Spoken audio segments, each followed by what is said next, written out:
Perhaps the best illustration of the post-war development project was the Green Revolution. Like modernization theory, the Green Revolution was a distinctively American program that must be seen in the broader context of the Cold War. But it also illuminates some of the distinctive features of the post-World War II development project more generally. Writing in the 18th century, English political economist Thomas Malthus posited that hunger, and by extension famine, was a natural product of the environment and of human nature.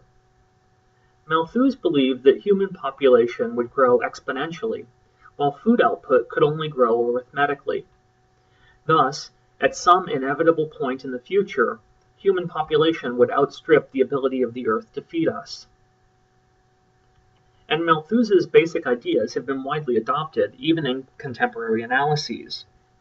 Writing in 1968, Paul Ehrlich, author of The Population Bomb, argued that sometime between 1970 and 1985, the world will undergo vast famines.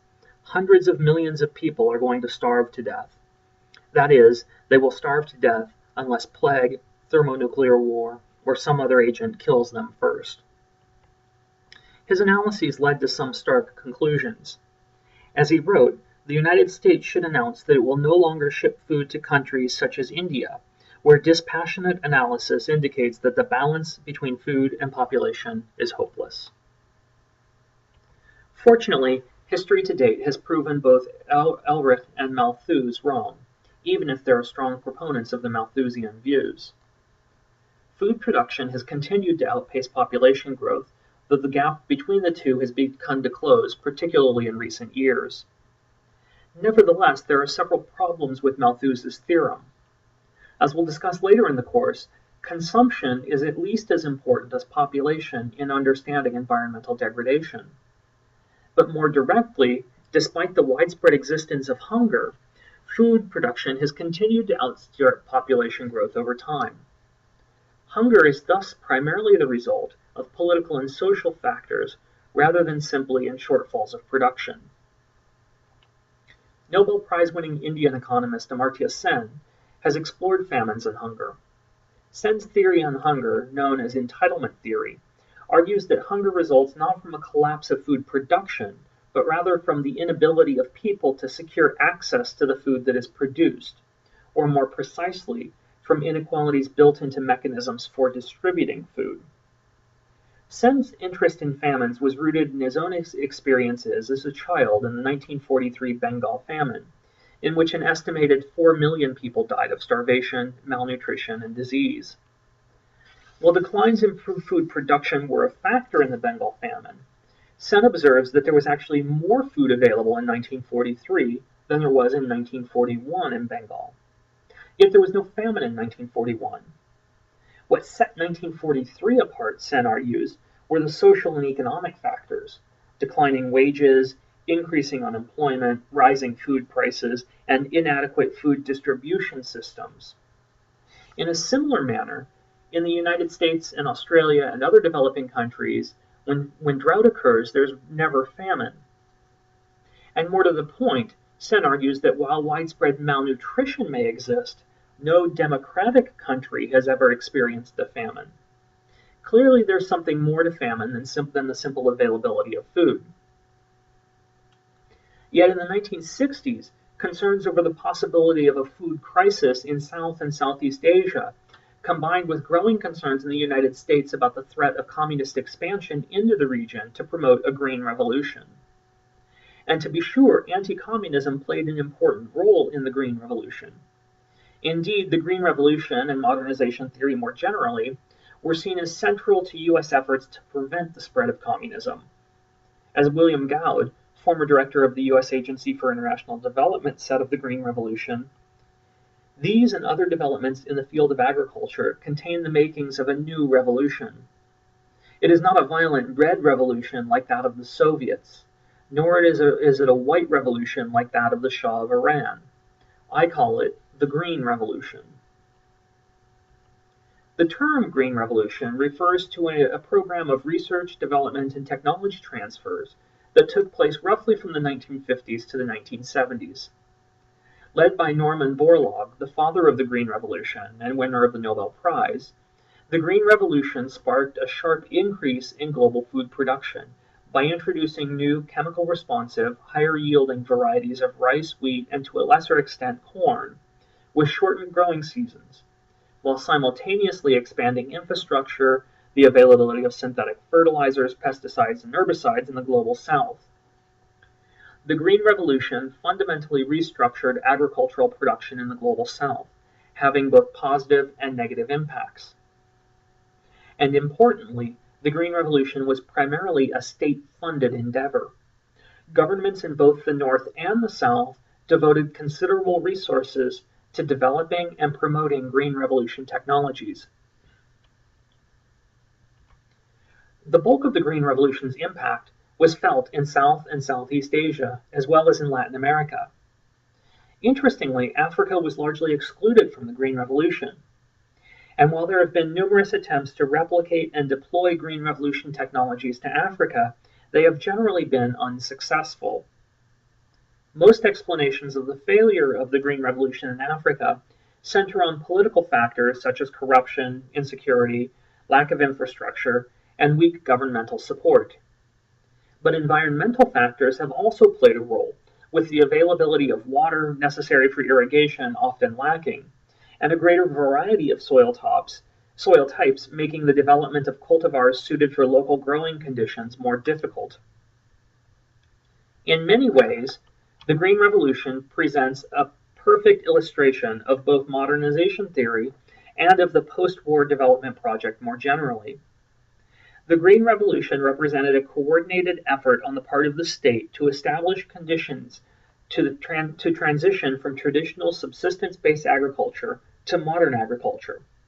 In doing so, traditional practices such as the use of conventional waste-based fertilizers and reliance on rainfall instead of irrigation, as well as on reliance of traditional crop varieties, were replaced with modern farming systems centering on genetically uniform crops which exhibited quicker maturation and were more responsive to chemical inputs. In the regions where the Green Revolution was deployed, there was a marked increase in agricultural output. This graph shows per capita food production sharply increased in Asia and South America from the 1970s onwards, while per capita food production in Africa declined over the same period. Breaking down these figures, we find that in Asia, rice yields more than doubled, while maize and wheat yields more than tripled. In Latin America, corn yields nearly tripled. But in Africa, yields of the primary crops grew much more slowly. Maize and cassava increased by about 60%, while rice, millet, and sorghum output increased at much slower rates. Importantly, output for all 5 crops in Africa actually declined in per capita terms. And while it certainly led to dramatic increases in food production, the Green Revolution also had several unintended consequences.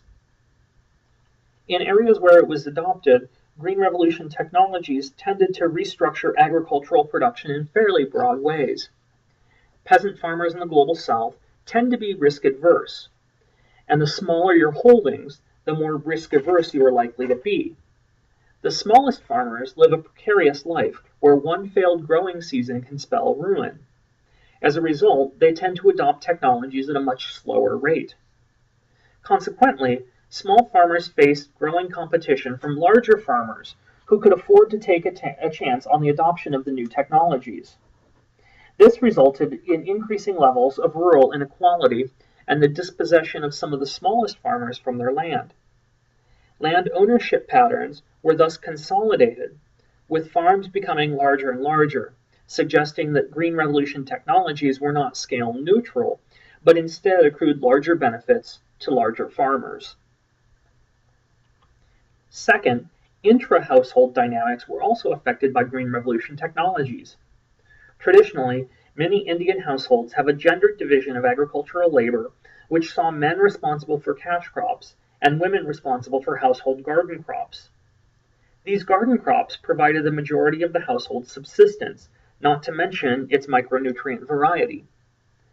But the Green Revolution encouraged farmers to place more land under cultivation of rice and wheat, displacing the traditional gardens maintained by women.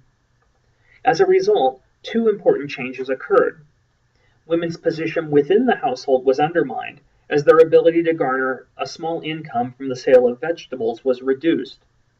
And more importantly, micronutrient deficiency actually increased, despite an increase in the total availability of calories. Because household diets were increasingly less diversified, micronutrient deficiency, including vitamin A deficiency, a leading cause of blindness, actually increased. People had fuller bellies, but a less healthy diet. Third, the Green Revolution also had a significant impact on the environment. Because higher yielding varieties associated with the Green Revolution depended on the availability of irrigation and chemical inputs like fertilizers and pesticides, the use of both increased. Runoff from farmers' fields brought nitrogen-rich soils into lakes and rivers, creating algae blooms which fed on nitrogen, facilitating the development of dead zones. Soil nutrients declined, promoting a technology treadmill in which more and more chemicals had to be applied to maintain overall productivity. And perhaps most importantly, a sharp decline in the number of traditional crop varieties under cultivation resulted in a loss of those indigenous varieties. Farmers adopting new seed varieties abandoned traditional varieties of crops, and hundreds of traditional varieties disappeared forever in the process. So, like many of the other issues of development we've considered so far, the impact of the Green Revolution is decidedly mixed. It expanded agricultural production, enabling countries like India to move from net importers of food to net exporters of food. At the same time, it also had numerous unintended consequences, exacerbating both economic and gender-based inequalities in the regions in which the technology was introduced.